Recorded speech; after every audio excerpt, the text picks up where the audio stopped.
I'm having a little bit of a deja vu thing here, Gene. Are you free in your mind? I'm so free.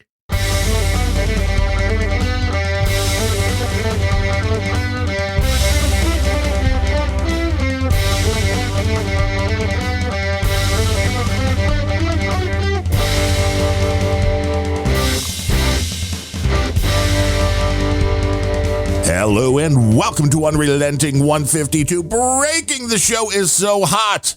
Your Apple devices will decide to update right when the show starts. Well, if you insult them, they will, yeah. I got my update in right the minute I saw it. That was like days ago. Like, do you want to do this? I'm always like, yep, do it right now. Don't care what I'm doing. I'm always like, just do it. Because otherwise, this is what happens. They wait. They lie in wait until the worst possible moment. Well, apparently, yeah, because I haven't touched my Mac for a week, and now it's decided that, oh, somebody is moving the mouse? Okay, let's reboot. Right now, it's a good time. I could have done it when nobody was paying any attention to me for days. No, that's not how it works. That is not how it works. Although... Now, the good news, the Macs only do this like twice a year. Right, I was going to point that out. Windows do it every week. With the Windows machine, it's always like, hey, do you want to... Not only with the operating system, though it has gotten better. You don't need to reboot after the video card driver updates on Windows, but I usually do just to be safe. Because I'm old school and have had so many issues with audio and other bizarre things that a lot of them are tracked down to the video drivers. Every time there's a Windows update, it has to follow up with, oh, hey, by the way, would you like to upgrade to Windows 11 for free? Because, you know, I know a guy. I can get you in there for free. It did. And before that, we got our Scott Adams has his simultaneous sip. We have our simultaneous pills and supplements take because we are way healthier. But you can wash it down with your favorite vessel of coffee if you'd like. Or tea. But I've got Liquid Death. You know, I tried that stuff. There's a lot of different flavors. Which did you go for? Lemon? That is my favorite, man. And they don't just call it lemon, though. It's severed lime. So, I mean, but it is basically their version of Sprite or 7-Up. It's what they had at the wedding I went to. Oh, the one that gave you the plague. Yeah. Where Liquid Death was actually Liquid Death. They were spreading Liquid Death. They're like, here, have a little of this. It'll be good. You will enjoy it. But as we mentioned before, the computer wanted to reboot. Somehow, Apple has lost its overall biggest market share, biggest company in the world to Microsoft. And I'm trying to wrap my brain around this because Apple at least has hardware. They have lots of very expensive, way overpriced, I'm sure huge margins on the hardware. But somehow Microsoft has eclipsed. Keep in mind, Apple is still the most profitable company on earth. True. They're just not the biggest seller. And the Microsoft, the whole, hey, do you want Windows 11? It kept telling me that on the machine that I was using up until November when I switched to the Mac Mini. So then I tried to do the update and it shit itself. So then I downloaded a Windows 11 ISO and once again tried to update it and it shit itself. Yeah. So I guess I could try to do a fresh install, but I'm thinking I'm just going to throw some kind of Linux distribution on there. Because why would you want Windows 11? The fact that they're making more and more, and they've got this much of a market cap, it's like, well, that's all your data, kids, because they're not even selling you operating systems anymore. But they're making more money by not selling you the operating system, it seems. But remember, Windows 11 takes photos of your screen every 5 seconds. I think it was up to every 3 now, which, I mean, was it? Jesus Christ. It's way more convenient because what if they miss something? And I believe you can still turn that off, but the fact that that's built into the operating system, like you believe that it can be turned off. Yeah. And even if you do turn it off, if you are a target of anybody that can get into your computer, whether the government or somebody nefarious, wait, that's repetitive. Yep. They can turn that right back on. Mm-hmm. And this, again, was a reason why everybody believes the overall outcry for things like, oh, no, you can't have Signal. You can't have anything with end-to-end encryption has gone to crickets because, well, end-to-end encryption doesn't mean anything. People still need to read the fucking messages that you're sending them. Yeah. Which means they're showing up on their screen. So if you have the ability to capture their screen, there's end-to-end encryption. In the middle, they can't get your message, but that's not where they were getting it anyway. They're doing it at the endpoint. So keep that in mind. And the fact that more is coming out for everybody that was poo-pooing Signal. The fact that the government agencies are like, hey, yeah, use Signal. It's the best thing out there. It's not just use Signal. It's pre-installed on all their phones. Uh-huh. Which one tells me that they think it is accurate. I don't agree with the No Agenda boys that means there's a back door. I think they actually just, because it's open source, I don't know. I mean, could you hide something? I'm sure, but would be kind of hard with open source software. Mm-hmm. I think it actually is just a quality product that they feel is the safest way to communicate at this point. Yep. Which is why we use Signal for all of our very high-end, highly classified data that goes back and forth. Well, what else would we be using? Telegram. Telegram, no. Some people still use Telegram. Mm-hmm. There's a few of them, like there's a bunch of the European ones that the Trump shooter that was killed on the rooftop there in Butler was using, like Threema and a few other ones that I'd never heard of. Threema, can't trust anybody to use that. It's a very interesting marketplace for all of these messengers. There's also Session, which appears to me is a very much like Tox, which it's a non-centralized. The nice thing about Session, although Session, I've tried it a few times and it just fails horribly. So I don't know where like in what way? Like the messages just wouldn't work.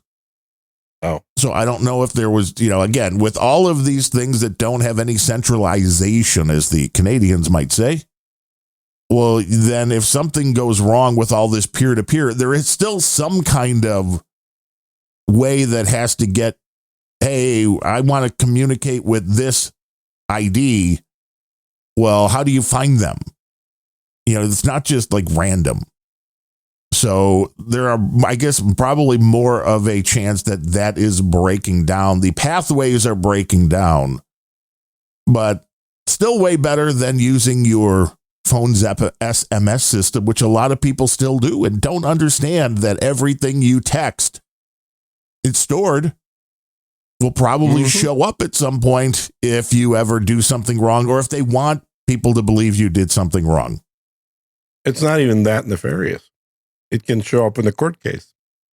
I've been dealing with this with a client recently as well, where civil suit, right? Not a criminal suit, but when the other side asks for copies of all your text messages relating to a certain topic, what the courts do is they get a court order to get copies of your messages from Apple or Android or Google, whoever.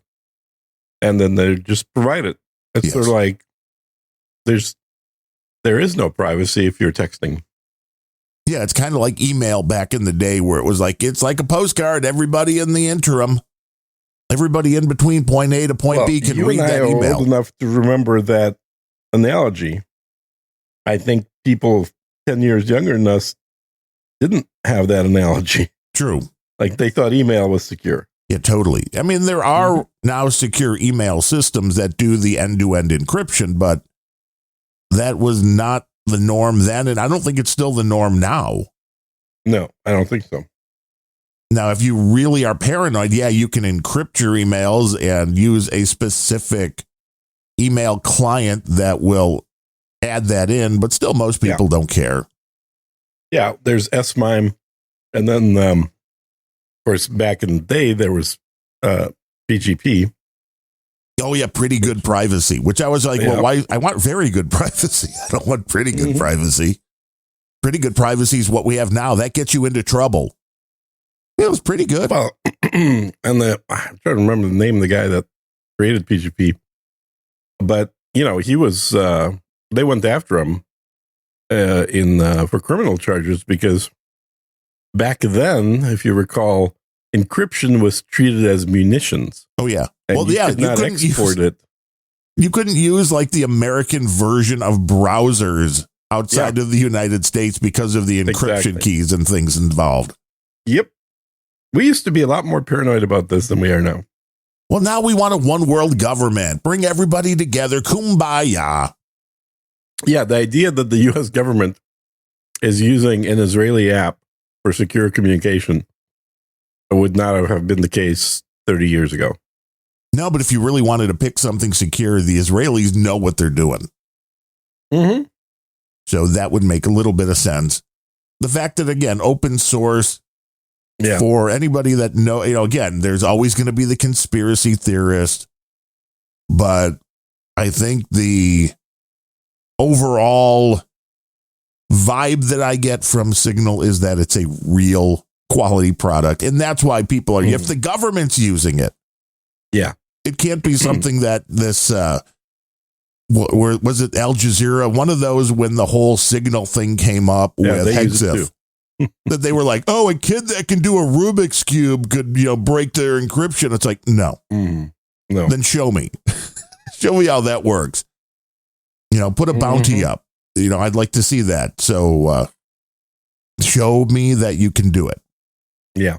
That whole thing of accidentally inviting the wrong person to a Signal chat. There was no accidental there. Yeah, somebody did it. No, we know who did it. It was the guy that just got fired. You mean given a better job? A job of being the UN ambassador? I don't know. Is that a better job? I wouldn't call it a better job. You got to hang out with UN people. They suck.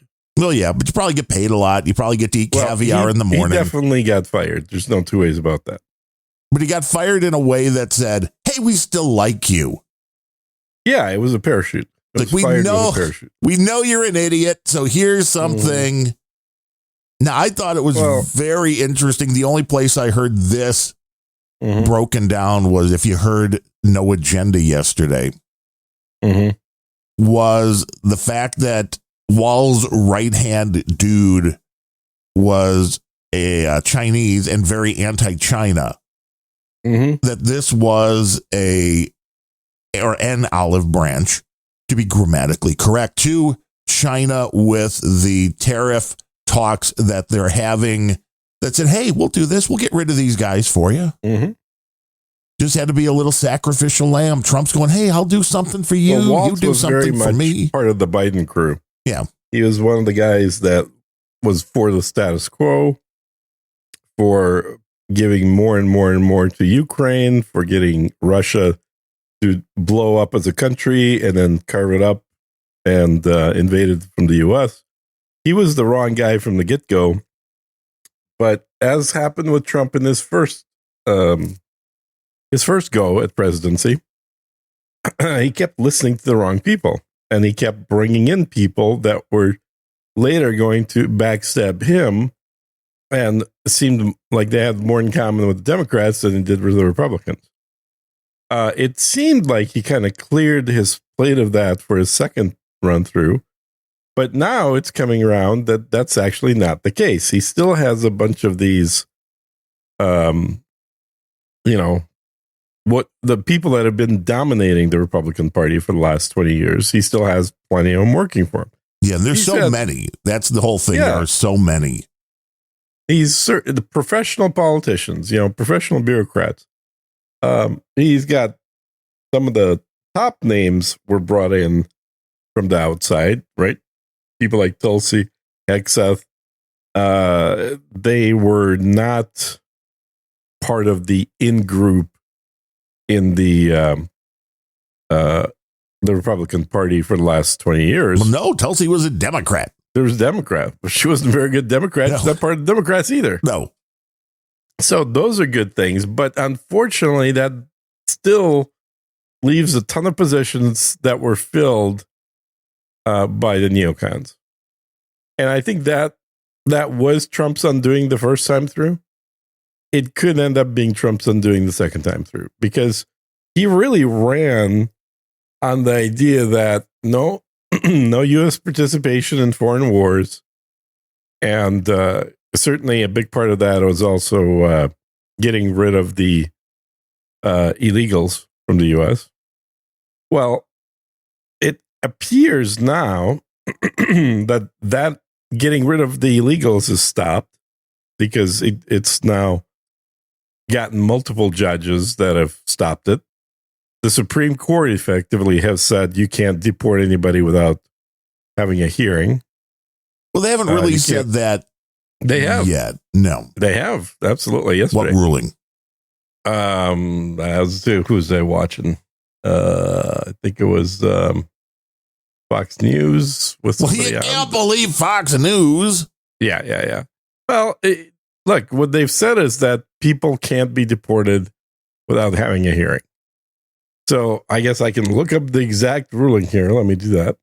Well, the thing that they still haven't come back on, and maybe they never will, is this concept of Trump using the Enemy Aliens Act to go after gangs and terrorist organizations, which it would be very interesting if the Supreme Court comes back and goes, well, no, I mean, those criminal gangs and terrorist organizations, we want to elevate them to make it harder to remove them from the country. As, I said that may be the worst possible thing for these criminal aliens who are tagged as gang members or terrorists, because once you deem an organization either terrorist group, right? That's always been the case. Once you do that, the president has the right to say, "Hey, SEAL Team 6, go blow their fucking heads off." Yeah. So, I mean, you're going to go, well, if you're going to deport them, you have to get a court order. It's going to be, then we're going to fucking kill them. Mm-hmm. Because it's like, maybe the people that are part of these groups on the left maybe want to understand that part of it. It's like, if you're going to throw some... So the Supreme Court has ordered Trump administration not to remove Venezuela's held in Blue Bonnet Detention Center here in Texas until further orders of this court. Justice Clarence Thomas and Samuel Alito dissented. So they're looking at something right now. There's no actual ruling. It's like, hey, wait a minute. There's no expulsions right now. Well, they're saying we want a little bit of time to look at this. There's also a court here in Texas that gave a permanent injunction to deportation. Well, who cares about a state court? It means nothing. Well, it does, because the facility's in Texas. But it doesn't mean a federal law will always trump, pun intended, the state law. But it doesn't, though, because the state employees will be, or the federal employees will be arrested by the state. Yeah. I'd like to see that. That's not how, that's the anarchy that the left uses. That is literally what we did during Biden administration. This is how it works telling us with the lefties. And we're like, we're going to be a sanctuary state. Texas will do Texas. And we don't answer to the federal government. So if our governor wants to deport somebody, we'll do that. So it appears, and again, you can say, well, we don't know yet. The bottom line is nobody's getting deported right now. So you can say it's temporary. Sure, it'll be temporary for the next 2.5 years. Sure. So deportations have stopped. And now it appears that the war with Russia and Ukraine is back on, because Trump just signed a deal to trade mineral rights for weapons. So now that's back. Now, at least now the U.S. is getting paid something for that, which is future potential rights, not just sending money for no good reason. So, but we're back to selling weapons to Ukraine. And your news source on this one is? That would be the White House press briefing. Yeah, I saw about the minerals deal. Yeah. And part of the minerals deal is a sale of weapons. They're trying to recoup the money that they put into Ukraine. No, that's what the minerals deal was previously when Zelensky was here. But the new minerals deal with pressure from Europe and the meeting Trump had with Zelensky at the Pope's funeral is actually a trade for payments for future weapon sales for 10 years, 10-year-long deal. Well, then you won't actually get any of the minerals out of there because Russia will just you got to have I mean, this is the logic, right? Is we need the weapons to be able to secure the territory that the U.S. can then get the minerals from. Which I'm not even sure why you would need any weapons. It's just then kind of a line in the sand, which weapons are irrelevant. If the United States goes in there, this is a line in the sand that you don't really need any weapons, because if you have a bunch of United States contractors in there pulling out minerals and Russia decides to invade or blow them all up. Yeah.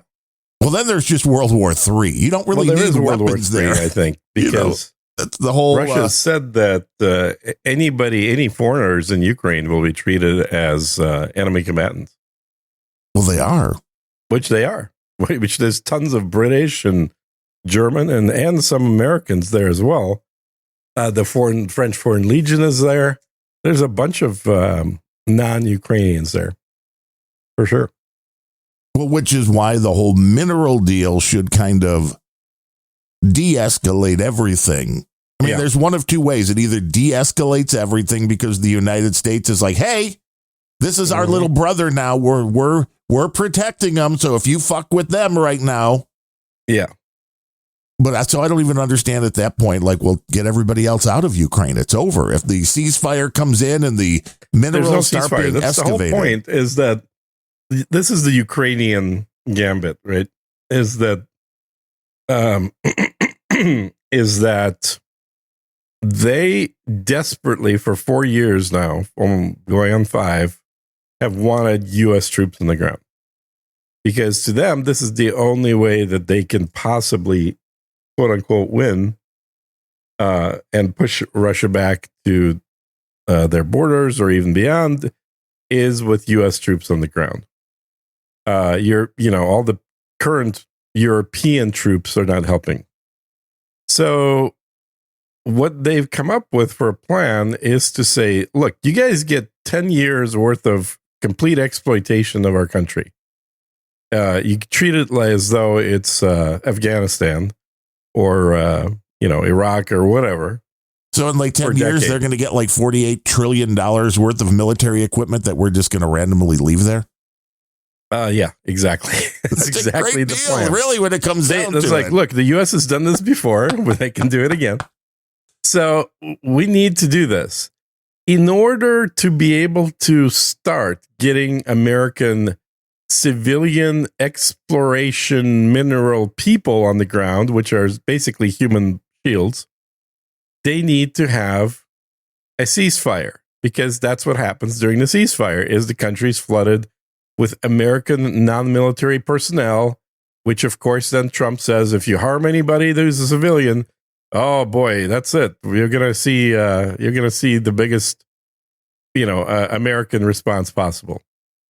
Yeah, I'd be very curious to know if they're going to have any kind of military base there at all. I would bet you there's going to be something. Russia's answer to this is, okay, we hear you. There will be no ceasefires ever. You're not going to get an opportunity to bring in a bunch of people here. If you start bringing in people during active warfare, they, like we've always said for 4 years, will be treated as foreign military combatants and be blown up along with everybody else. There will be no ceasefire. There's no cover to bring in American human shields into Ukraine. Okay, now it's back to the U.S. What does the U.S. do? Well, the U.S. is threatening more sanctions on Russia. What? There's literally nothing that that America sells that isn't already sanctioned? Nothing. It's very bizarre stuff. Bottom line is Trump fumbled. He fumbled last time, the president, and he fumbles again. Now he's in his early fumble phase. We'll see if the fumble continues to be a fumble or if he can recover. I don't know if he can recover. But what he should have done, what people voted for him to do, is to say, not our war, not our problem. You figured out Ukraine and or Europe and whoever else. And by the way, you can't be dragging NATO into this, because this is not what NATO's for. It is not to help a country who's not part of NATO fight Russia, which is not the country that NATO was created to fight. NATO should have ceased operations when the Soviet Union fell. That should have been the end of NATO instead of continuing. No, they didn't fall. They just rebranded, Gene, don't you know? Yeah. Well, it's a pretty shitty rebranding when they gave up half their territory. The Washington Post says concern is growing in Moscow. Mm-hmm. And how does the Washington Post know what's happening in Moscow? I'm kind of curious on that as well. Well, they'd like to think that's the case anyway. Well, that's, yeah. With all of the reality, I think that Americans, for the most part, have not had to deal with is a reality that Russia has had to deal with, which is dead people arriving in body bags on a weekly basis. And most people that talk about this topic say that America is not interested or ready to have body bags arriving. Seeing its 18, 19, 20-year-olds showing up dead. And frankly, I think the vote for Trump kind of confirmed that, because that was a large part of dumping the Kamala Harris Biden bandwagon, was saying we have no interest in propagating foreign wars any longer. Like, we've done it for too damn long. It's time for America to stop going overseas and fighting other people's wars, because we know how all this stuff ends. Look at every single engagement the U.S. has ever had. Every single time the United States has entered a conflict since Vietnam, it has left with billions of dollars being wasted on the conflict, hundreds or thousands, depending on how big it was, of lives lost, and nothing to gain for it. What did we get in Vietnam? Nothing. We got fucked. Well, I mean, if you were lucky, you got fucked, but you basically got nothing. Well, if you were in Vietnam, maybe What did we get in Bush the First's invasion of Iraq? Nothing. We turned around and left before we got to Baghdad. It cost a bunch of money, but we got nothing. What did we get in the follow-up invasion of Iraq the next time through? A lot more dead people. So Bush Jr., that war ended up costing way more money. We were literally shipping hundreds of millions of dollars wrapped in plastic bags as cash to Iraq to buy off warlords to keep them from fighting, not just with us, but also with each other. We made a lot of Middle Easterners rich. We also killed a bunch of Middle Easterners, and a bunch of Americans got killed. But mainly, it cost a shit ton of money. And where is Iraq right now? Are they a great friend to America? Hell no. That's where a lot of the current anti-American sentiment is coming from. Is Iraq. It's a friendly nation of friendly people. What do we get in Afghanistan? We made sure the poppy trade flourished for a while. We were guarding poppy plantations. There are plenty of people that came back from Afghanistan who will tell you that was effectively what they were doing for years in Afghanistan. Were guarding plantations from being sabotaged. Because why? Because Taliban, first thing they did when they came into power the first time, is they burned all the poppy seeds, because they don't like drugs. Unlike us, don't like drug use. They don't know about all the money it brings in. Oh, they know about the money. They didn't want it. They've got other ways to do it, other ways to make money. I mean, the United States' biggest problem is that all of these countries that they basically taken over, they didn't be like, fuck, you're now ours, man. You are a part of our territory. Yeah, and the thing all is, of this like liberating people and then walking out the door. It's like, fuck that. That's the stuff that's got to stop. Yeah, but there is no, you're part of our territory unless you want to do what the college kids call genocide. Yes. And they already consider America to be genocidal countries because they killed all the Native Indians. And now they're killing all the non-Native Indians too. WAPO says, behind the scenes, nervousness is rising among some members of the Russian elite that the deal could represent a new alignment between the United States and Ukraine, which could close a window of opportunity for Russia to secure a peace deal over Ukraine on advantageous terms. So that's the card I think Trump is playing. That's not a card. Well, it's a card. I don't know if it's a winning card. It's a card. Whether it's an ace or a deuce, I don't know. I don't know that that's a card. I mean, that's status quo. That card is called status quo. Well, no, because all of a sudden the United States thing that we've been doing. But it's in a different guise anyway. It's a different packaging. It's like taking those orange ponchos and putting them in a new box and pretending brand new product. Hey, yeah, new and improved. I think there's there was a way to walk this back. Maybe there still is, and effectively say that we, like, best case scenario, U.S. could say we don't care about Ukraine. Worst case scenario, U.S. could say, well, we don't care about Ukraine as long as we get the minerals. And what they should have done is done a minerals deal with Russia for the minerals in Ukraine. And then they would have the U.S. would have its cake and eat it too. Oh, that would be hilarious. It would be like, great, we cease all support of Ukraine. Russia finishes things up by taking over Ukraine, at which point we get the mineral deal with friendly terms from Russia.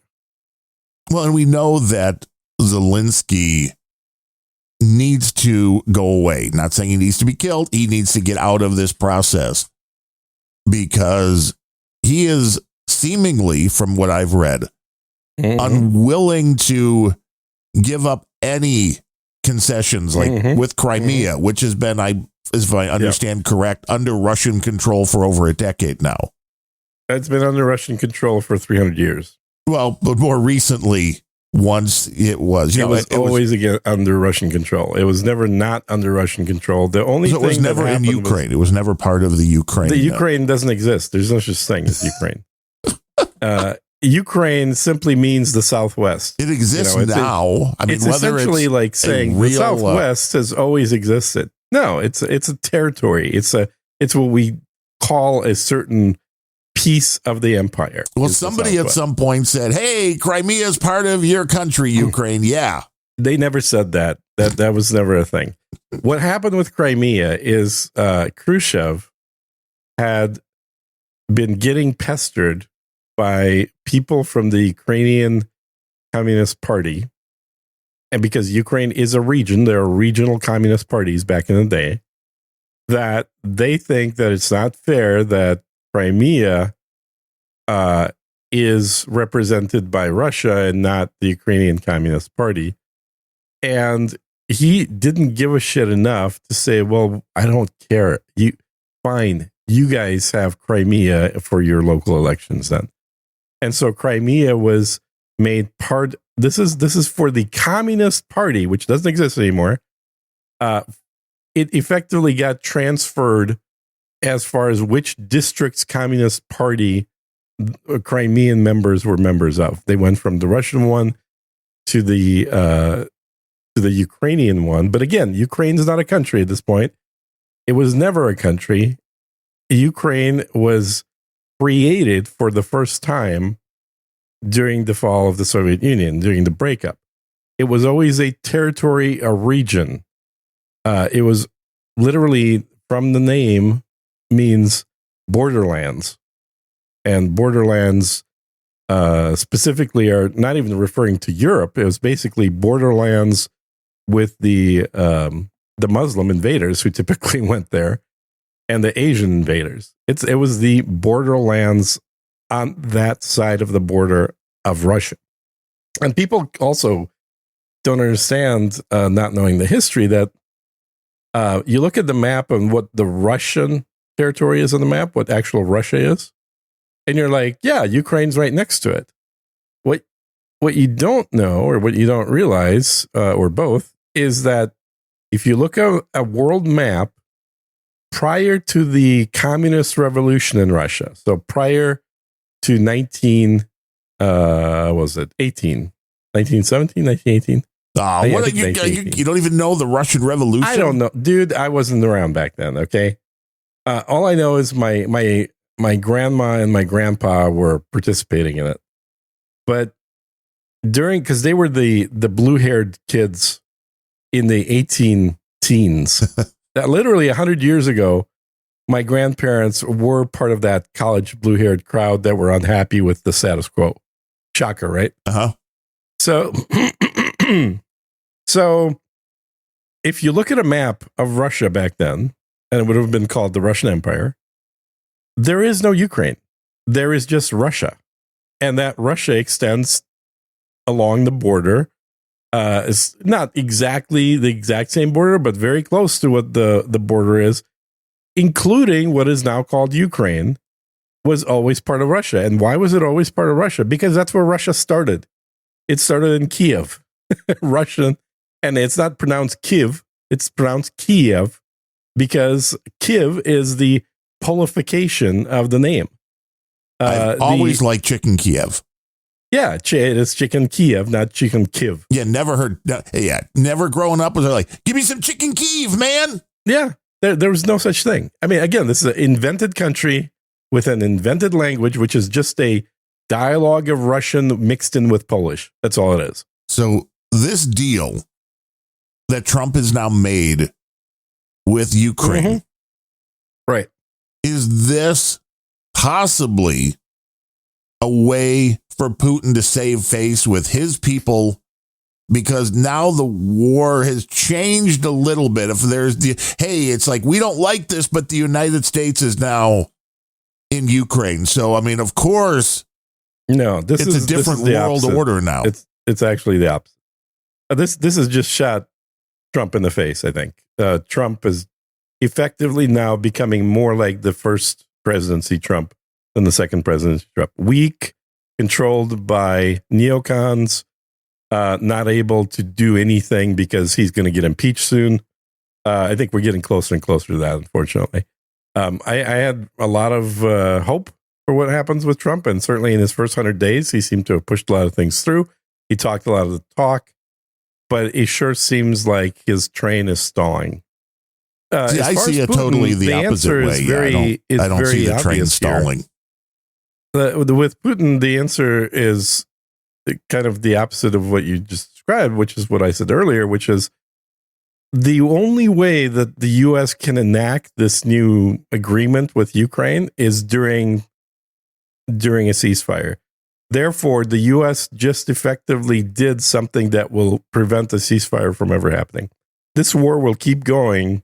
See, I don't buy that. One side gives up. I believe what this makes happen is Trump giving Putin some kind of concessions. Putin doesn't need them. But he does, because they are cut off. Putin wants to be back with the Western money coming in for things. That's it would make a lot of sense that this is a way to be like, hey, Vlad, I made this deal in Ukraine. It's going to be great for the United States. We need these minerals. We need to get the money back that all these idiots like Biden threw in. So what can I do for you to make this go away? And I think a deal will be made there. What's the deal? Explain the deal. The deal would be the Russia and Ukraine thing would go away. I mean, maybe only until Trump's out of office. It's always hard to say with those things. That's not a deal saying it's going to go away. Nothing's going to go away. Why would anything could happen at any time? The deal would be that Putin says, okay, we're not going to worry about Ukraine at this point. You do what you need to do. It's literally never going to happen. It probably will. But we'll see. Put it in the book. First of all, there's no book. What are you basing this on? This is just fiction. This is written. This has no likelihood it's not of fiction, happening. It's speculation. No likelihood. See, zero. You don't understand how the world works. Zero likelihood. There are deals made. It's dominoes. It's one thing leads to another. It's that butterfly flaps its wings. Yeah, which, again, you're not saying a single fact here. You're just making up stories. Yeah, the fact is the United States has a deal with Ukraine. They want to go in. They want to get their money out of it. They want to get these minerals. Deal with Ukraine. I agree with that. Yes, that's a fact. Okay. And so how does that lead to Putin, after 3.5 years, saying, fuck it, we're going to stop this war? Because Trump can give him something that the Ukraine can't. And I don't know what that is, but Trump can. That would be Ukraine. If Trump manages to give him Ukraine, then we got a deal. We can go on to a different topic. Because you're insane. I'm insane? Yeah. How am I insane? Because you're like, this is fiction. There's no way this could ever happen. Well, then there's no way. Sure. But then when it does happen, then what will you say? But it's not fiction. That would be something that happened in the past. You're telling a story. This would be speculation. A fiction is something that has no basis in reality and is made up. It doesn't have to have a future or a past time. Yeah, a speculation involves looking at likely scenarios for the future. The difference between fiction and speculation is an unending has a likelihood of happening. He's not going to get anything that he wants is not good for Putin either. Because once you start throwing the United States in there, then this is even worse than it has been over the 3 years where it has been a total proxy war. Anyway. It has been a total proxy war. That's the point. But now that you're actually going to throw United States boots on the ground, even if non-military. Throw them in there. Who do you think is going to have a better chance of selling this war as something that should continue happening? Putin, who's been doing it for 3.5 years, or Trump saying, now we have to send boots on the ground? It is a negotiating tactic. Yeah, and one he's losing with China, and now one he's going to lose with Russia. But he's not losing with China. Trump is going to end up you should read better sources of news. Oh, my God. You think we're winning with China right now? I don't think we're losing. You see the economic reports out of China. This is assured economic We should look at more economic reports out of the U.S. and not in China. But they're both relevant. See, this is where your problem is. It's both relevant. The United States is like, man, we'd like to have all that stuff from China. But China's also going, we're slowing down our economy. This is not good. Surprisingly to some people, China's economy is based on a communist control, not based on capitalism. So a slowdown in Chinese economy does not have the same impact as a slowdown in America's economy. It does, because it slows down their military building because they're not getting billions or trillions of dollars from the United States. But they are, because Russia has to buy everything from China because the U.S. doesn't want to sell anything to Russia. India is buying things from China as well. Right, but now you're going to pretend that what the United States buys from China is nothing to them. That's really no. What Kool-Aid have you drank? Do you know what the United States buys from China? Because I do. Do you know what percentage of Chinese exports go to the United States? I know this without looking it up. So. No, it's 16%. They can afford to lose 16%. It's going to be painful, but it's not going to be devastating.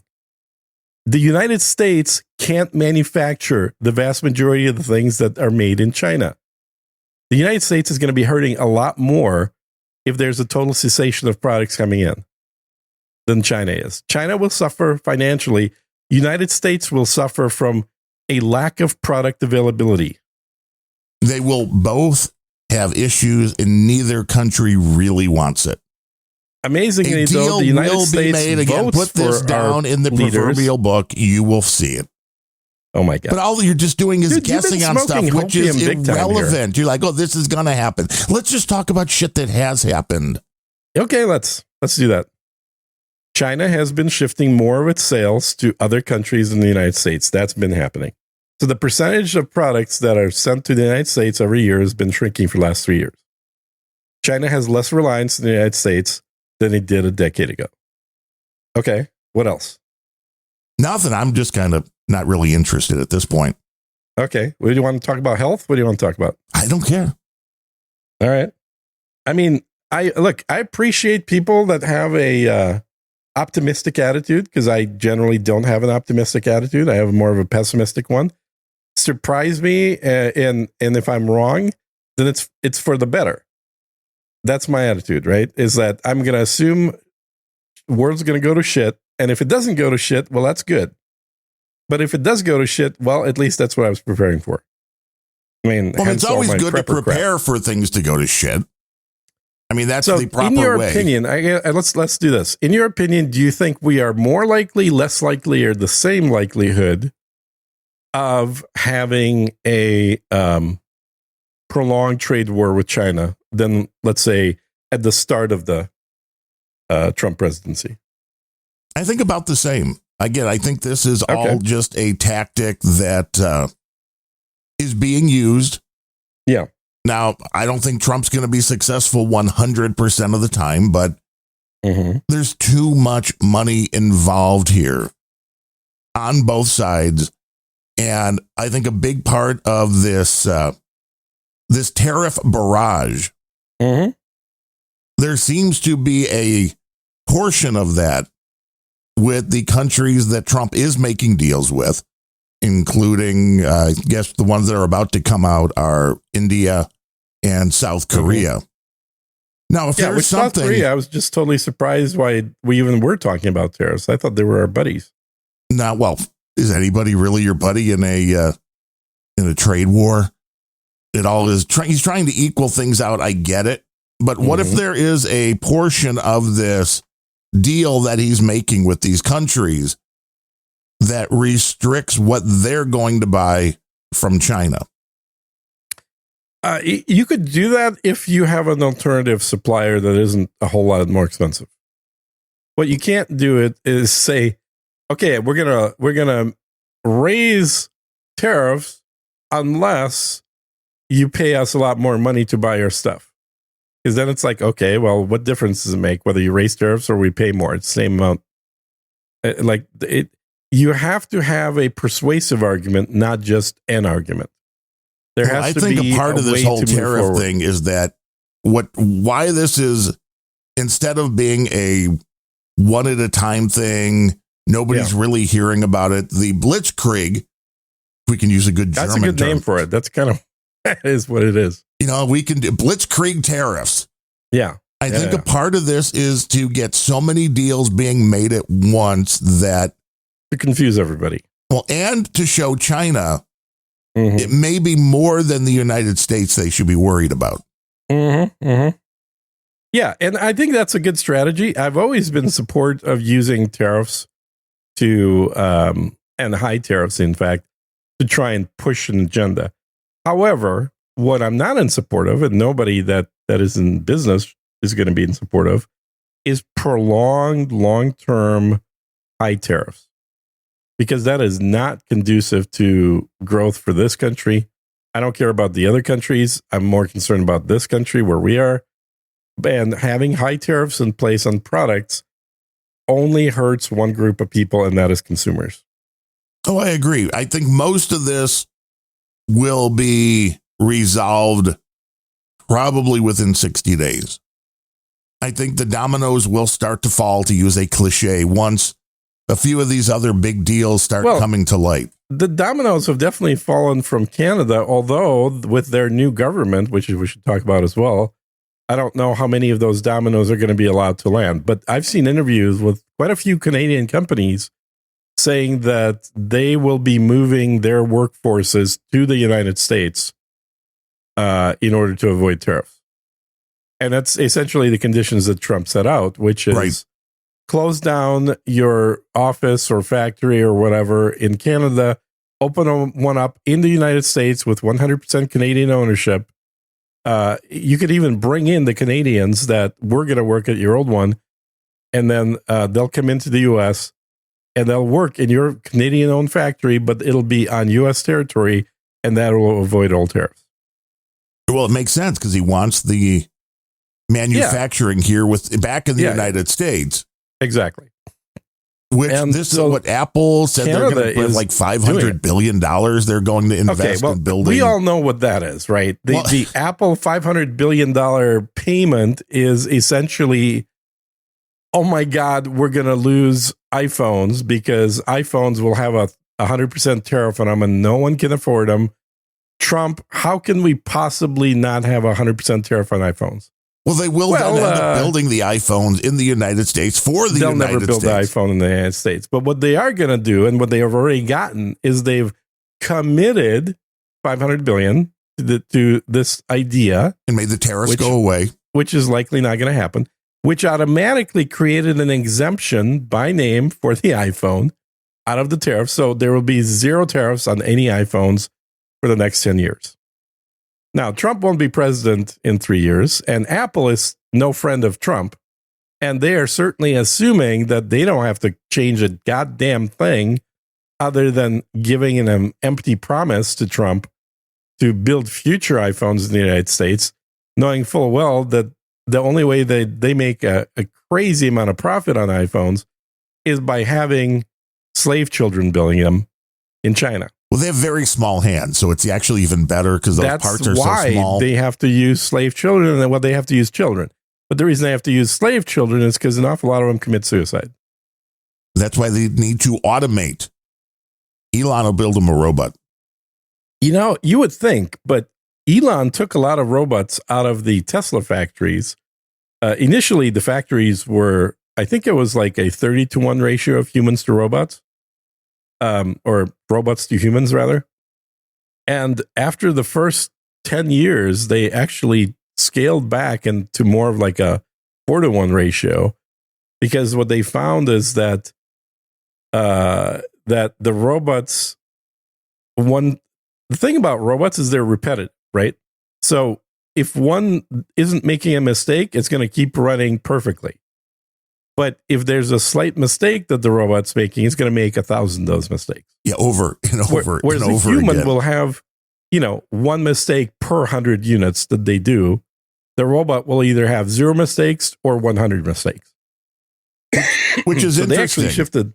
Because Elon just said that he believes that robotic surgeons within 2 years, I think it was, will be better than the average surgeon, and within 5 years, a robotic surgeon will be better than the best human surgeon out there. Yeah, powered by Grok.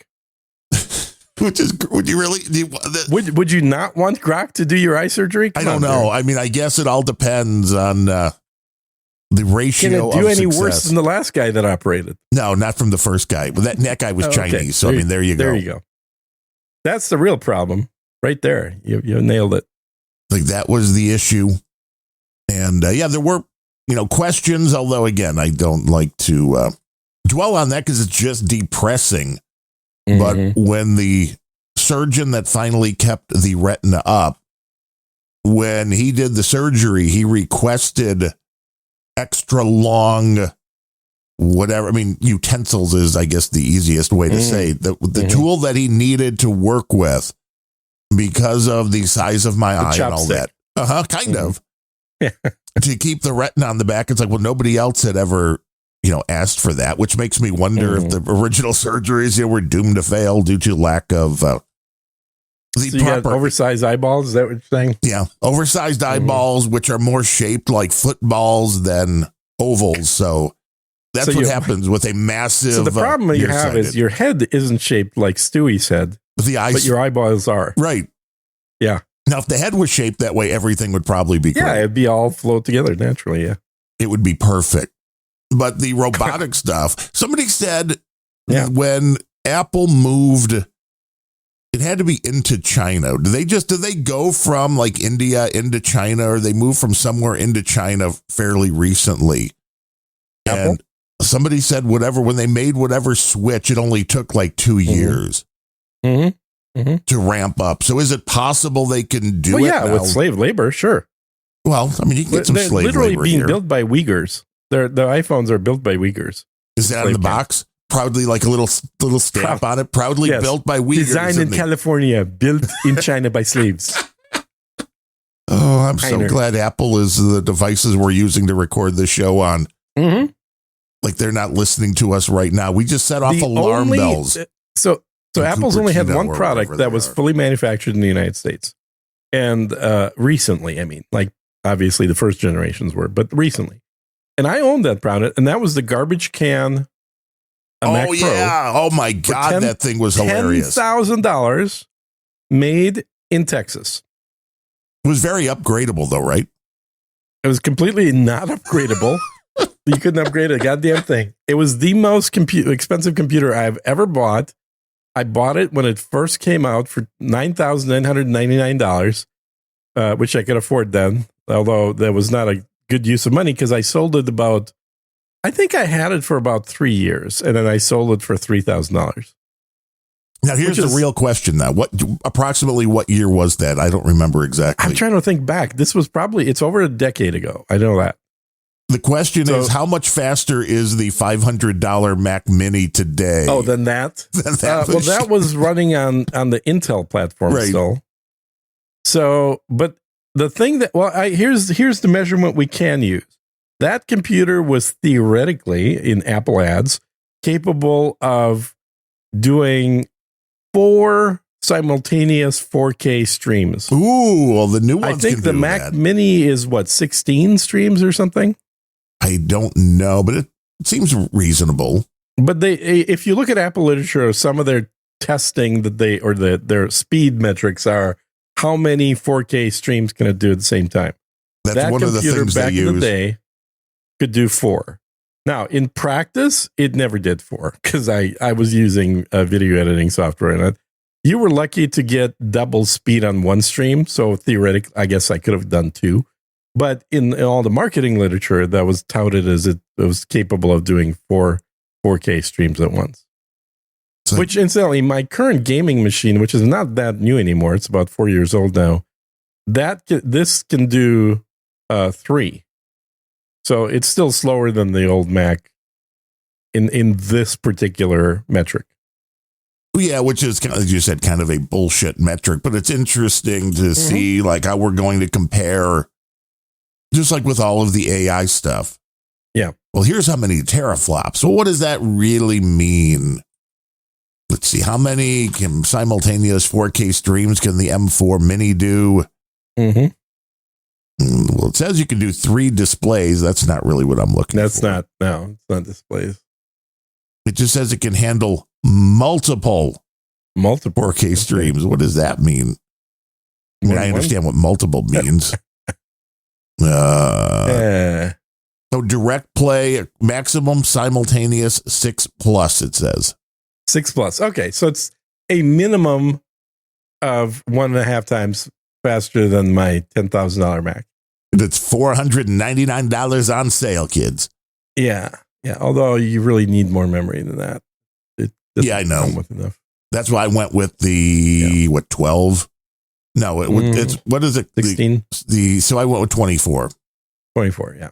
Mm-hmm. What I really want is a studio with 128 and the M4 Max. We all want something.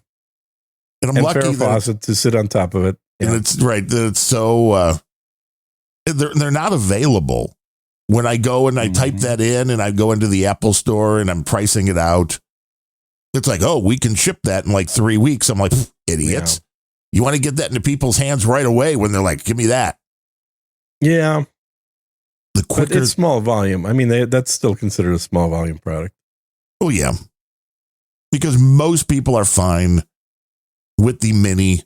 Although for doing things like the AI image creation, even the Pro would have been a pretty big step up from the regular Mini, and the Max is like way quicker. Something that would take, what was it, like 3.5 minutes on the Mini takes like 12 seconds on the Really? Is that much difference?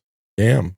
And because of now that they're finally using all those graphic parts of the chip, the cores, they're using all the cores. That's what you want. You want all the cores to be oversaturated. Yeah. And I'm assuming more and more with all this stuff there, with the AI, they're moving things towards the silicon, which is, when it first came out, it was like, can't do anything. Like really slow. You need your NVIDIA card. Right. Or multiple NVIDIA cards. Mm-hmm. But it's interesting. I mean, the graphical capabilities have gotten so much better with the ChatGPT. Although Sora for video, I tried, and I thought this was a very interesting fail. I wanted a animated GIF, or do you say GIF? For GIF. That's what I say. Everybody says GIF, you're wrong. They're wrong. It's GIF. Of Beavis and Butthead. So I wanted like one of the Beavis and Butthead with them head banging, and I got it to do the photo, not the photo, but the still of the R&R show in neon and Beavis and Butthead wearing the R&R shows and their hands are up in the air like they're at a concert. Okay. And when Sora asked, okay, would you like to make a video? I tried like 7 times, like different iterations of, and when it got to the point where I realized it was never going to do it, the simplest thing was just have the 2 characters' heads move back and forth. And it wouldn't do it. Really? No. I'm like, wow. It's like the Sounds easiest. Like a basic video movement. It wanted to add a bunch of other stuff in and changing the way their face looked and like to do totally different characters every now and then. It is just very bizarre what the AI will do or what it understands or what it won't do. Maybe it's easier if you're dealing with humanoid looking rather than cartoons, more realistic, that it wants to stay in more realistic physics. I don't know. I guess it's all based on what everything was trained on. I wonder if you train it on cartoons, if it does a better job with all cartoons then. Maybe. That it would understand that you don't want to like make the head look different and like a different size when you're just like move the head back and forth. I mean, I would think just saying headbang would be enough because that is a generic term. A movement. For it. Yeah. Oh man. I recently this is not off topic that much, a little bit. I recently was helping a software developer, like informally. I use his app, so I've been beta testing it and stuff. Oh, vibe code. See if you can get you the deets. You could just vibe code. Vibe code? Okay. So one of the things I didn't like was one of the icons in his app I thought was wrong. So I told him, you should use this game icon. It's for a video game.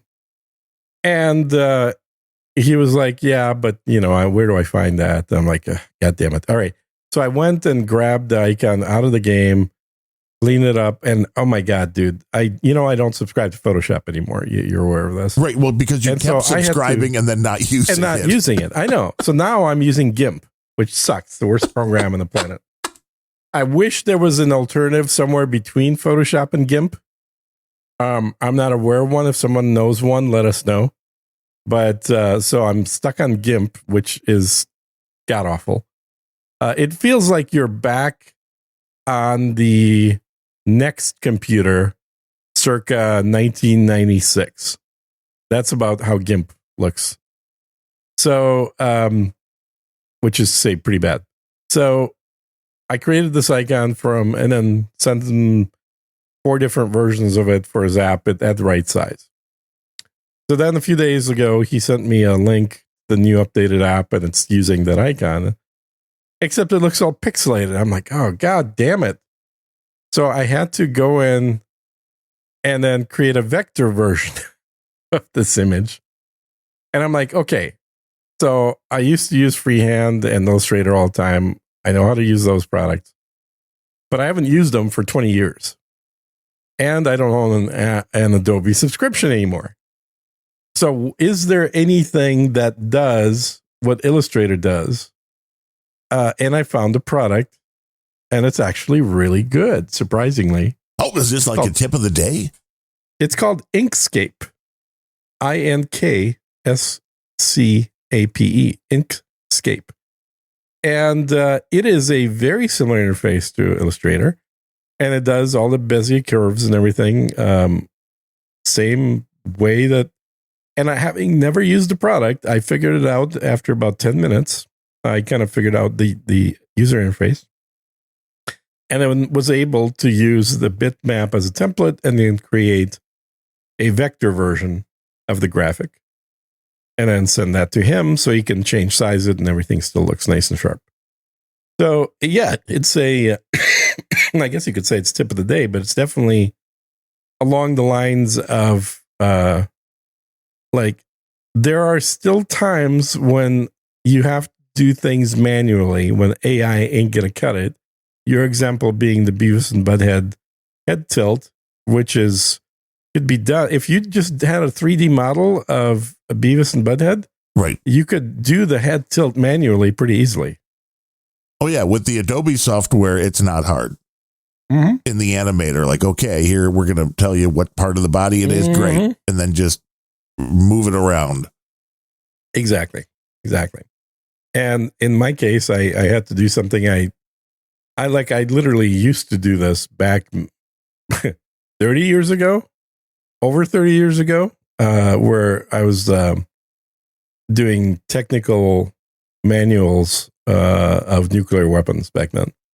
So it was a really skill set that I haven't used for a long time. I had to muster up. Now, the photo editor that JCD uses is photodemon.org. Oh, I'm going to check that out. I've not heard of this. It is a free, portable, open source photo editor for Microsoft Windows, although I don't know if it's not available for the OS X. It looks a little bit like Paint. Which may be why he likes it. Because it looks, it's like a Paint. It is definitely between Paint and Photoshop. I'm sorry, it has exactly. It has a lot more tool things. Did you hear that JCD was called out for not answering your text on the show yesterday? No, I didn't actually. That's where this clip came from. That's where the I'm sorry, Gene came from? Uh-huh. Oh, that's wild. Well, I knew that his phone is okay. So first of all, that's a back channel call out because something that I've done for a long time in the past, not recently, but like 5, 6, 7, 8 years ago, is anytime I was at a restaurant where we were trying to decide which wine to order, I would say, I have a guy, and I would take a picture of the menu and I would text it to John. And like clockwork, within about 5 minutes, there would be a reply back from John with a recommendation and a little bit of a backstory every time. Did you have to tell him like what you were eating? I didn't even have to tell him who I was. He had no idea who you were. No. It was just like, he all he knew is he occasionally would get these questions about wine that he'd have to answer. And so I hadn't done that for ages. And I was in New York, so I was at an expensive restaurant. I sent him an image and nothing. And I figured, okay, well, I mean, I haven't talked to John for ages, and I'm sure he's got better things to do. And he talks about how his cell phone is in his drawer. Right. So, but he usually gets his text like I do with Google Voice, he says. So if he's on the computer, he sees Right. So I about a week ago, I texted Adam. I said, hey, I think John's phone really is in the drawer because I didn't see a response. That was as far as I expected that message to go. It was show material. Apparently, Adam talks to John about it then. Yes. Well, the only time they talk is on the show. So he's like, right. Sir Gene was complaining you weren't returning his message about the wine. Oh, my God. Too funny. Uh-huh. There was an interest, just of the menu. Yeah. Kind of made me think of, there was a guy that released an AI video I saw the other day with using these, deep research models that you have with some of these AIs. And he had a photo of a menu from a restaurant. It was a Greek restaurant. And he made sure that the menu page did not have the name of the Greek restaurant, did not have the city, did not have any information. It was just the menu page. Okay. And he sent this to the AI with the question, what restaurant is this from? And it was able to figure it out. It would have been funnier if it sent him to a different restaurant that this restaurant copied their menu from. Well, this is that's why I met one of my buddies was back in the day when I had a website up and he copied it. So I went at him like, fucking asshole. Then we start talking like, okay, we're good. I'm like, it was always like, take my email address out of the code at least. That would be nice. And on a totally different tangent, I think my buddy in Northern Ireland, Darren O'Neill, I did reroute one of his packages, so I hope he enjoys that. Your Irish buddy Darren O'Neill had a package sent to the U.S.? No, I get his emails because he uses my email address. So I got an email from the company that was shipping it. And one of the things, once you looked at the routing page, was change the address. Oh. So I did. I picked a random address in his town. You bastard. I know. But it's not the first time. Why would you call him your buddy when you're being a dick? Because we're brothers, I guess. Darren O'Neill. But you're Darren O'Neill. He's Darren O'Neill. True. I just thought I want to see what's going to happen. I'm wondering trying to figure out if this was the same one. Have you thought about contacting him?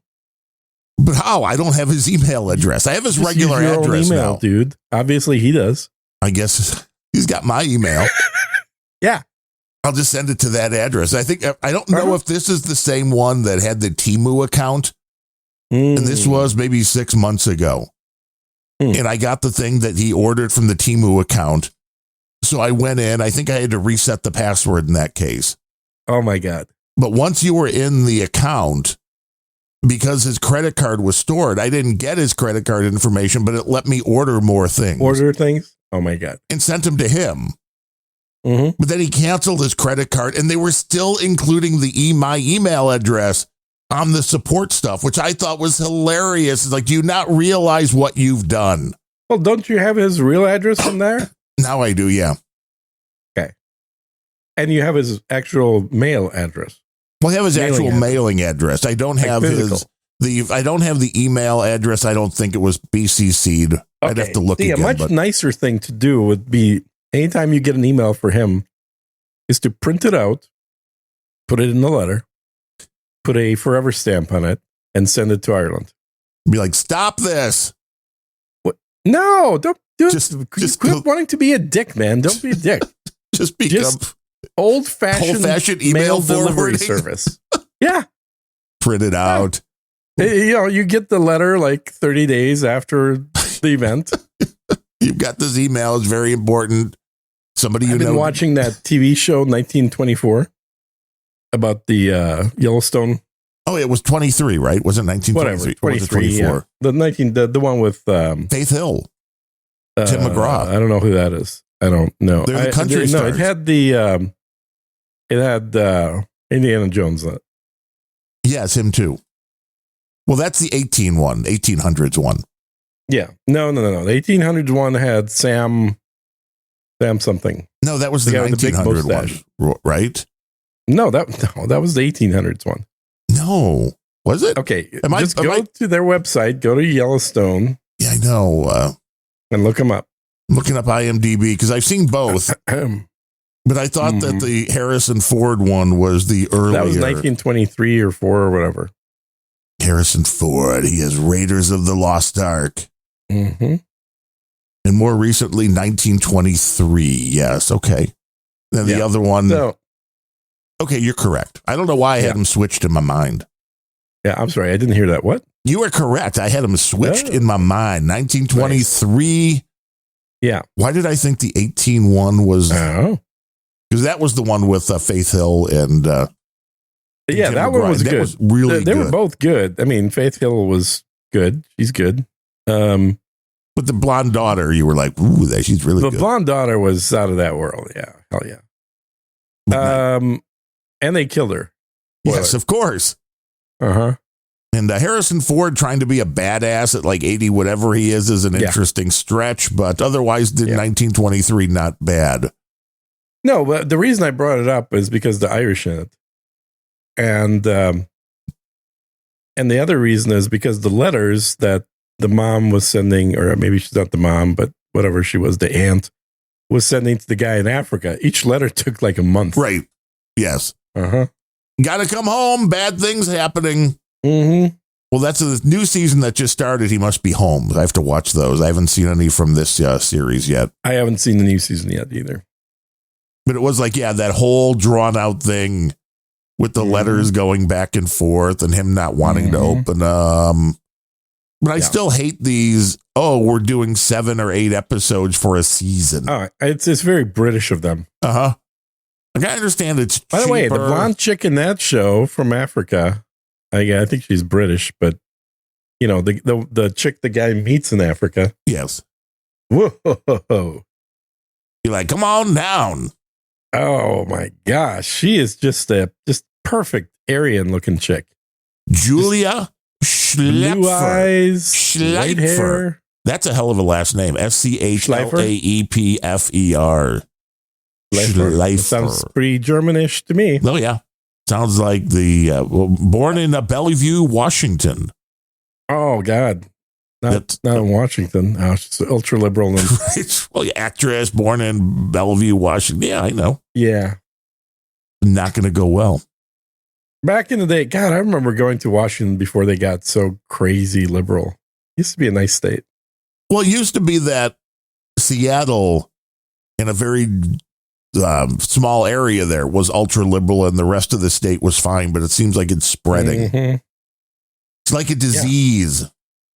There was a cute redheaded chick that I shot photos of who worked at the Bellevue gun club. Well, chicks and guns always make them cuter. I know, right?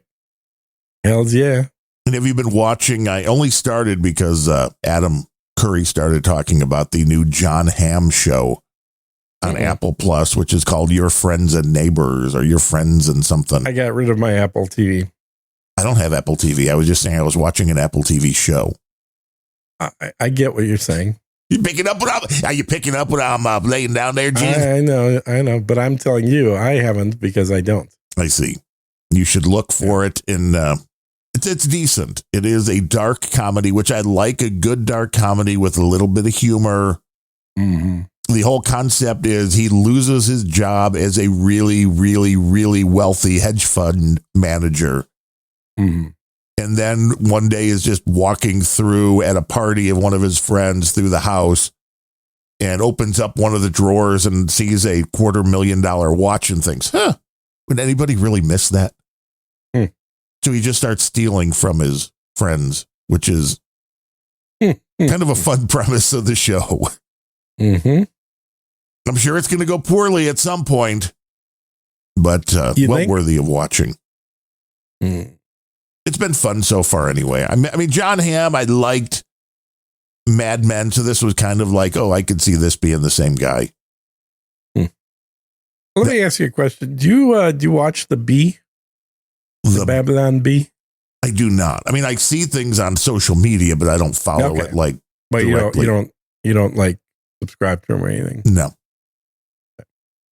I think they've just been on fire lately. Like, there's so much stuff, including making fun of Republicans that they've been doing lately. Well, you have to make fun of everybody. That's how it works. That's how comedy should work. You should make fun of things that are funny. Uh-huh. Yeah.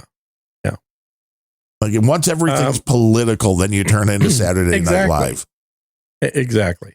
Like, for example, the Army pilot, helicopter pilot that crashed into the airplane. Right. And killed all those people. Yes, that was hilarious. She was a woman. The pilot of the helicopter was, right? Yeah. So the pilot was the female that was the pilot. Now that we have the black box, apparently the male co-pilot was warning her before this happened, and she ignored him because women don't like to be told by men what to do. Yeah, I saw that. But that wasn't like Babylon Bee, right? That was legit of the... Oh, no, I've moved topics, yeah. Like, warning. Like, no, don't do that. Mm-hmm. Then again, helicopters and airplanes should never be sharing the same airspace due to the different ways they operate. I mean, really, you should never have... Well, I mean, the airport is kind of a communal space. Yeah, I understand, but it's like there's got to be some way to make sure the helicopter pads aren't directly in the line of the planes coming in. You can maybe put it in a corner. Are they, though? I don't think they are. I guess that would be the question, how this happened, where because it seems to me that the helicopter, from what I understand, and that may not be enough in this situation, went straight up and the plane hit it. That should never be. There's a big difference if the helicopters start moving in one direction and then the plane hit it. But if you're just going straight up, those vectors should probably not overlap. I agree with that. Yeah. Yeah. I don't think it was just going straight up. I think that it was either too low or too high to where it was supposed to be. I remember them talking about that. Don't remember which though. But yeah, you're right. Like the helicopter, if it was right next to the airport, taking off from the helicopter pad by going straight up would not be in any airplane vectors. And I would think that's how it should be. Yeah. But then again, I don't know. We're not living in a should be world. But, female drivers. They're like, hey, don't tell me. I mean, really, if that's the black box, that'll be great. Like, no, turn. Yeah. And then poof. Yeah. Air travel's dangerous. Yeah. Much more likely that you're going to die in a car driven by a robot. I mean, Wes, you're probably less likely to die. Technically, yeah, it's less likely, statistically speaking, yeah. I liked on X the other day, my buddy AJ Przynski, longtime White Sox great, brought a World Series here back in 2005. There was a case where in baseball, this is why I got out of the baseball game a few years ago. There was a play where the ball was in, the batter moved, the ball hit the end of the bat, which made it so it should have been a foul ball. Right. They said he swung at it and it was a strike 3 and he was out. Ooh. Now, it's one of these things that for whatever reason, it is not video reviewable. So AJ's like, I got to the ballpark today in a car without a human driver and you guys still can't get this right. And it's like, that is kind of amazing that baseball but was it a robot that determined that?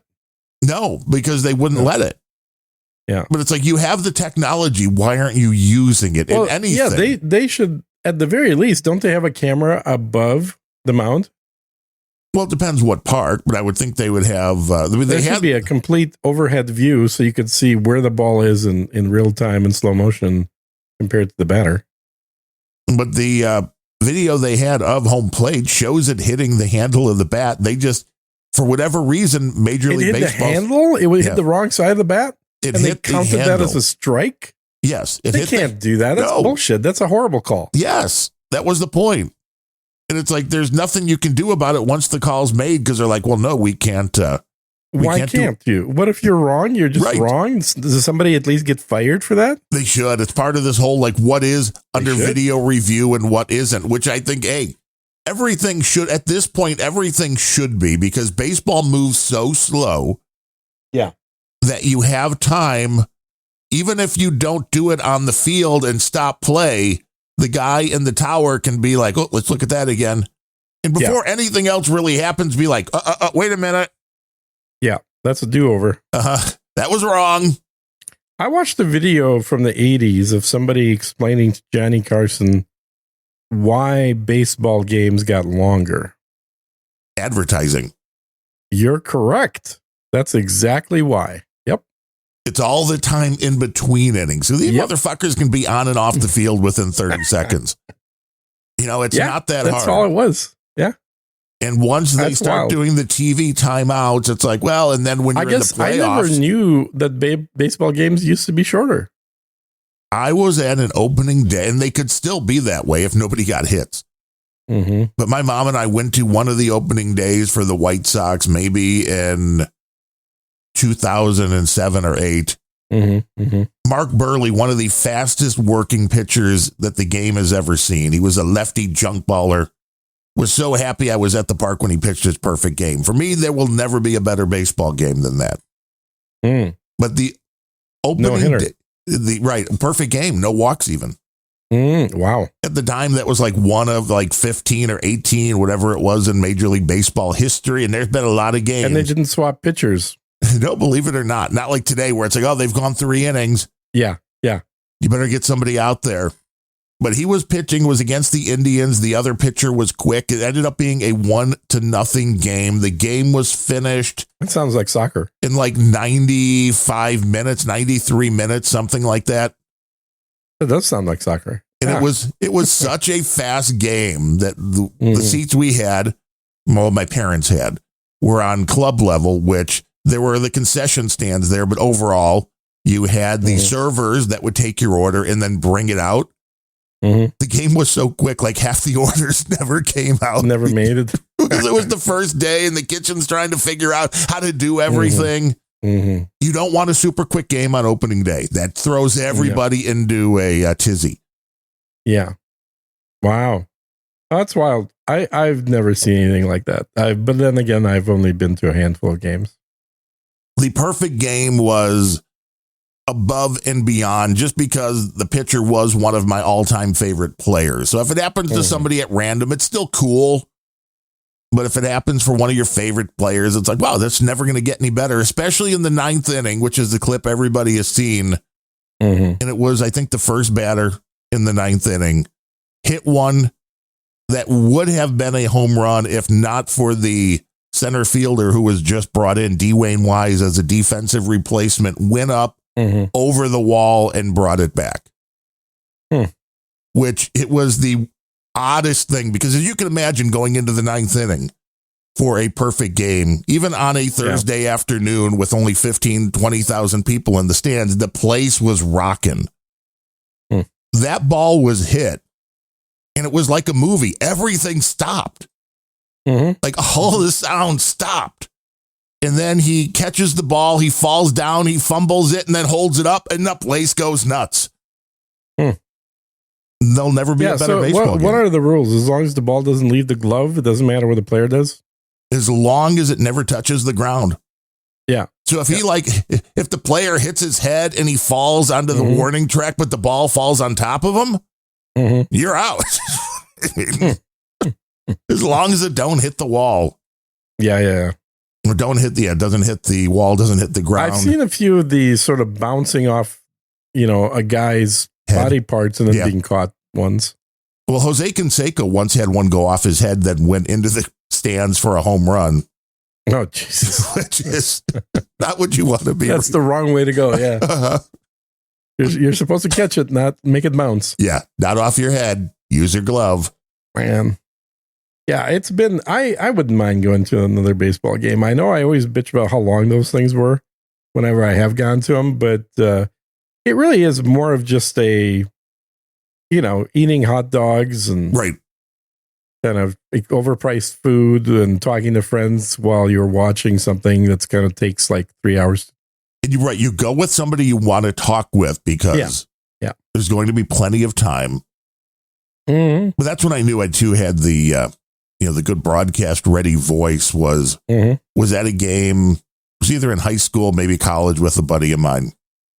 And I yelled something at the player and he looked at me and he's like, there's like 20,000 people in this stadium, but I bet he heard you. Yeah, you got to have, you have to be able to emote. You do. But I tell you what, dude, I got a guy that I play video games with, got an even better voice than you. Wow. I keep trying to tell him to start a podcast. Gene's got a video game guy friend. Well, I mean, that's not all he does. But is he an AI? Is he real? No, he's a business owner out of Oklahoma. Or no, he's in Missouri, not Oklahoma. Probably a Russian plant, Gene. You think? But boy, he has a really good radio voice. It's kind of in the same frequency range that yours is, but it's more luscious. Ooh, like Larry. So if you took Larry's lusciousness and brought it up a little bit. Yeah, brought it up. Yeah, it's not as low pitched as Larry's. But every time I have him on Discord and we're talking about, video game shit, somebody that hasn't talked to him forever gets in there and is like, man, are you on the radio? You got a great voice. And yes, I am. I've been telling him that too. And I was like, dude, just start doing a podcast. You're going to grow regardless of what the topic is. Doesn't matter what you.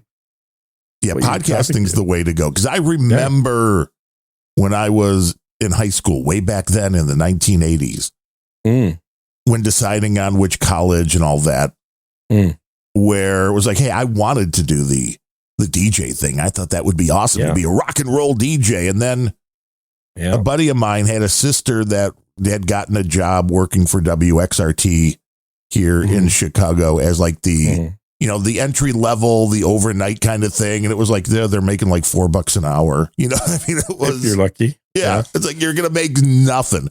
If you're not Jonathan Brandmeier or Howard Stern, you got to be very lucky at that point to make money in radio. Now, I don't even know how they do it. They pay less now. Because everybody's just sitting at home doing a podcast. Yeah, pretty much. But, you don't need the great voice because you can now just AI it all. But he's got the whole package. He looks like a cowboy. He's got a big package. He's got, I don't know what kind of package he's got, but he's got the whole package.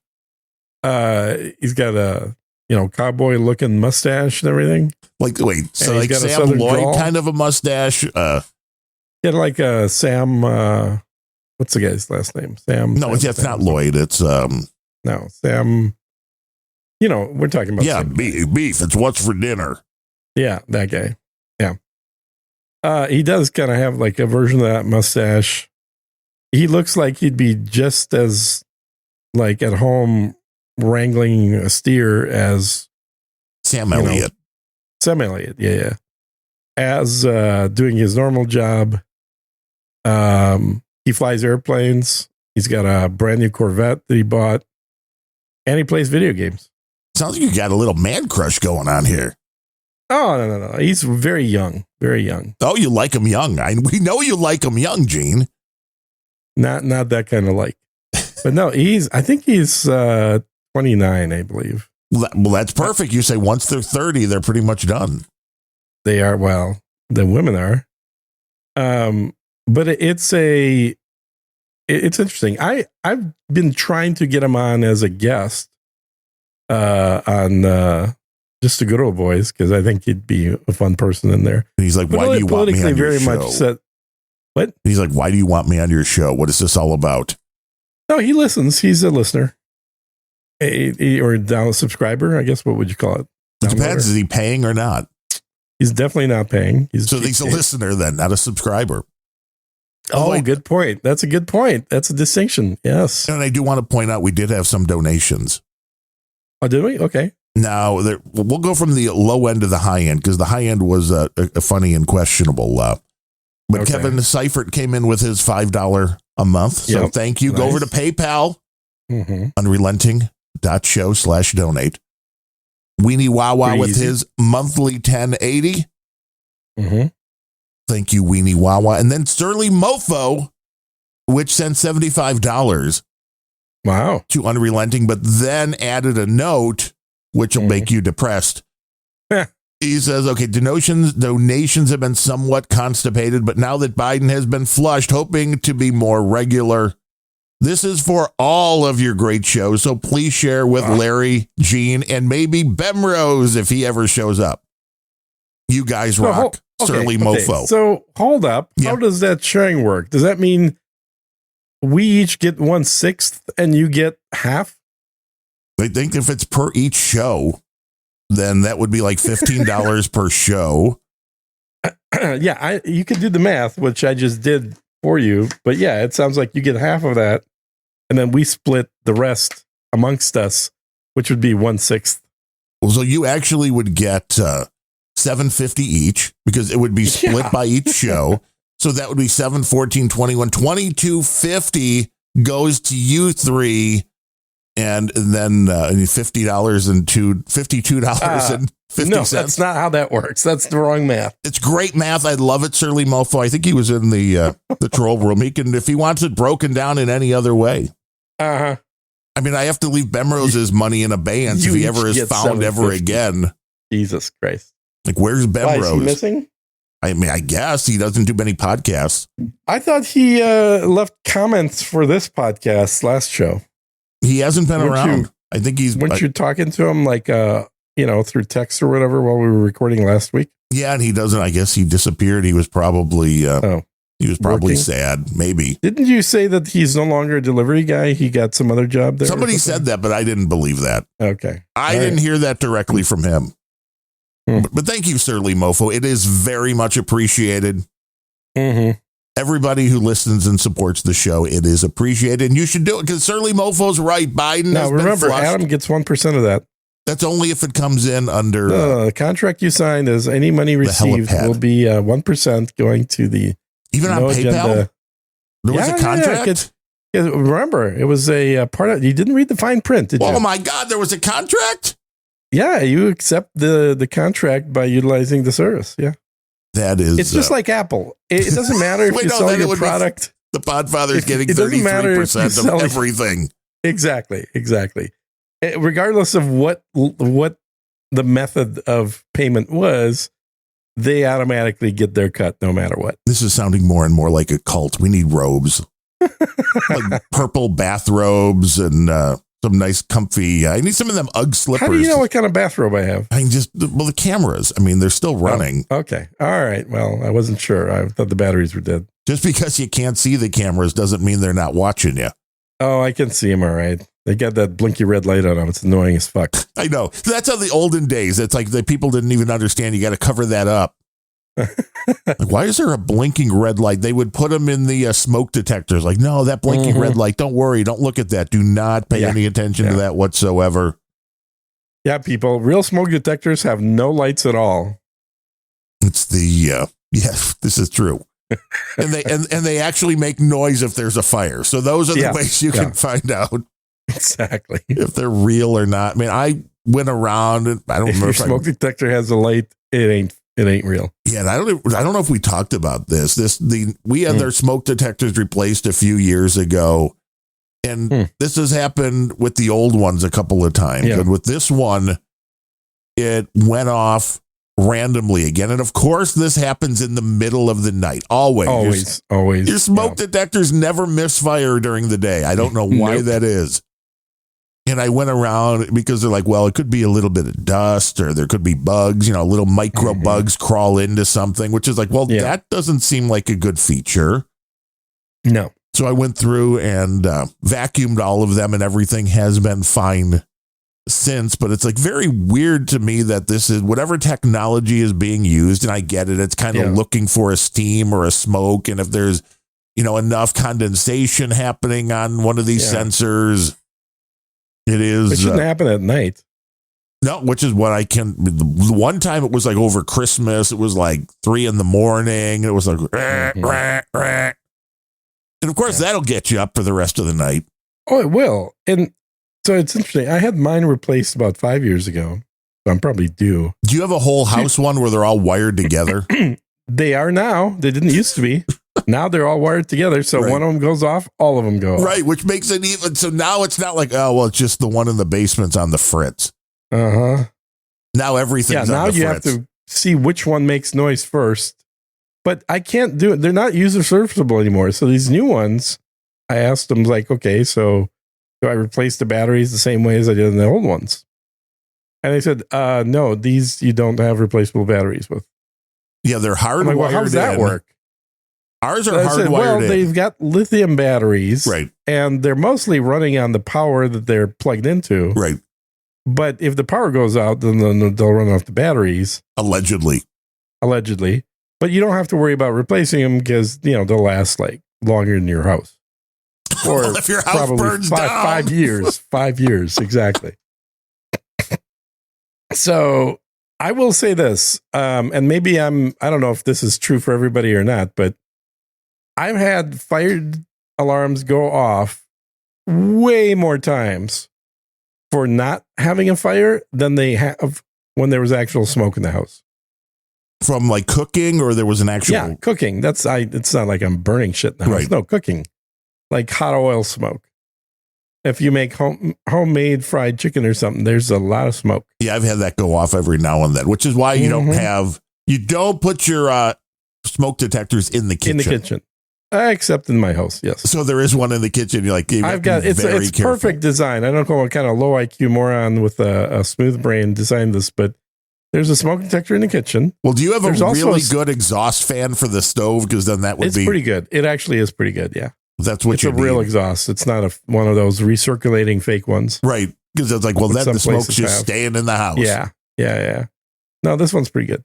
But then they also put a fire alarm on the ceiling of the 18-foot open section of the house. Oh, of course. You know, like where you just have the lower floor and then it's wide open up to the ceiling of the second floor. Right. Where the lower, right next to the loft. Feet up. Right. And it's not next to the loft. It's like the furthest from the loft you can get. And so most handyman don't even have ladders long enough to go up to. No, you need like a scissor lift or something. You do, yeah. And so I had to get a special service dude that charges $150 to replace the batteries on this thing. I mean, it's like, what the fuck? Who thought of this? If there's smoke in that part where it's currently installed, there would obviously also be smoke right above the loft where you could have just got up climbed the chair and replaced the damn battery. Well, Gene, smoke rises, see, so it's insane. It's much safer if you can't touch the smoke detector, boy. Yeah, it's exactly. That's about it. So yeah, it's poor design. If I built this house, which I'm the first person that's living in it after it was built, but I didn't design the house. I didn't build the house. I would have made sure that the smoke alarms were where I wanted them, not where the damn original designs were, because they're just stupid. They make no sense at all. I also would have put twice as many outlets in. That's what I did in the last house. My last house in Minnesota, I had that one I did design. I had Ethernet jacks, coax jacks, and double the minimum required number of outlets so all the dual outlets that you normally have in the house, they were all put in as a quad outlets. A lot of open. That's a lot of power. Well, yeah. I mean, technically it's the same amount of delivery to the house, but more things can be plugged in. Yeah. It's what you need, man. Every house should have. I agree. It's stupid to still have just dual. When the original requirements came out that you needed an outlet every 8 feet of a wall segment with 2 outlets, it was the 50s. The only thing you'd ever plug in is the vacuum cleaner. Well, I can't believe people don't have a need for wired internet through the whole house with everything that we've got now. Oh, no, Wi-Fi's great. It's not. Wi-Fi's fine. But wired, for web surfing, better. It's fine. Wired's way better, though, for anything, because it's not going to drop anywhere near as much. Yeah. You need a nice 10 gig line just anywhere between the whole house. Yeah, I agree. You got to plug it in. Boom, you are set.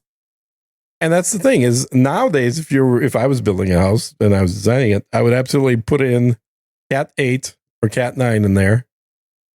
Any of those cats that are high quality cats. You got to have good cats. Yeah, good cats. You got to get the high quality cat. I think Cat 8 will run 10 gig. And just be ready for 10 gig in the house.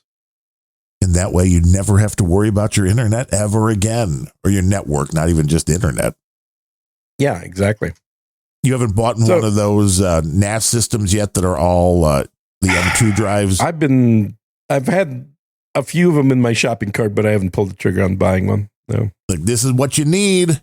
Here's part of the problem is I think Ben actually had a good point. He says, 10 gig is not as fast as you think it is. Right, but nobody has 10 gig yet. Well, but I could have 10 gig. I've got those adapters in my shopping cart as well. But he's right, because getting one that is Thunderbolt, like a Thunderbolt NAS, is be way faster than getting 10 gig NAS. Yes, it just has to be near your machine, which if it is, you're way better off than. Yeah. And that machine's always on. I mean, both of my machines, both the Mac and the PC are within like 3 feet of each other. So you don't have to worry about it.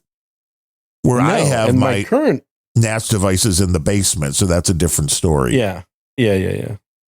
For cooling purposes, I assume. I mean, that was kind of part of the reason why, and because this office can only fit so many devices running it. It would be very hot in here if the So yes, it was better for cooling. But of course, I didn't even think that much ahead because I should have run, 2 cables down and done the, aggregating the 2. But really at this point, just pulling one cable that can go, the 2.5 is fine on the cable that I've got down there. So we added a little extra bandwidth. But 10 would be nice. That would be nice, yeah. With a NAS system that was able to handle it as well. Sure, yeah. And that's where I think the only ones that can actually handle 10 are going to be the solid state ones. That's why you got people like, just go find stuff they're pulling out of commercial locations and for your routers and your switches and all of that. I don't like that. Because the residential stuff they're selling for 10 gig is still like way overpriced. It's not that bad. Getting better? 10 gig for about $200. I mean, it's not horrible. For a five port. Nice switch, managed switch, router. Mm-hmm. What you got to do. That way you get all of your podcasts and everything. You can have all of your data in a different place. Yeah. I've never done the in the cloud backup, and I'm like, I should. Because I just want to see if like Backblaze. I was doing that back in the days with the trash can Mac. With this Drobo unit that has, it's 5 overall drives. So with one for parity, I get 6 times 4 because they're 6 terabyte drives. So 24 terabytes of storage.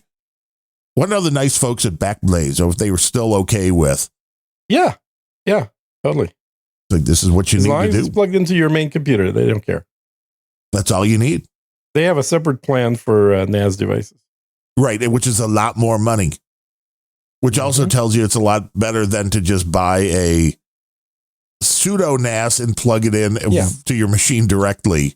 So one thing, I was looking at new motherboards. You're like updating the whole thing on your PC. I don't know. It's probably not because everything's gotten crazy expensive. The video card's $4,000 now. And you need at least 2 or 3 of those, right? No, you just need one, but $4,000, dude. What's $4,000? You're making so much money on just 2 good old boys and Surgeon Speaks. Uh-huh. I mean, you should end your YouTube channel. The YouTube channel alone, you should be able to buy like one of those a week. Yeah, right. Everybody's tuning in. They keep popping up in my timeline, and I'm like, no. You better be thumbs upping everything. Like, I'll thumbs up them. I'm not going to watch. I don't care if you watch them as long as you thumbs up them. You're like, the fun and most efficient way to mine money or something. And I'm like, what?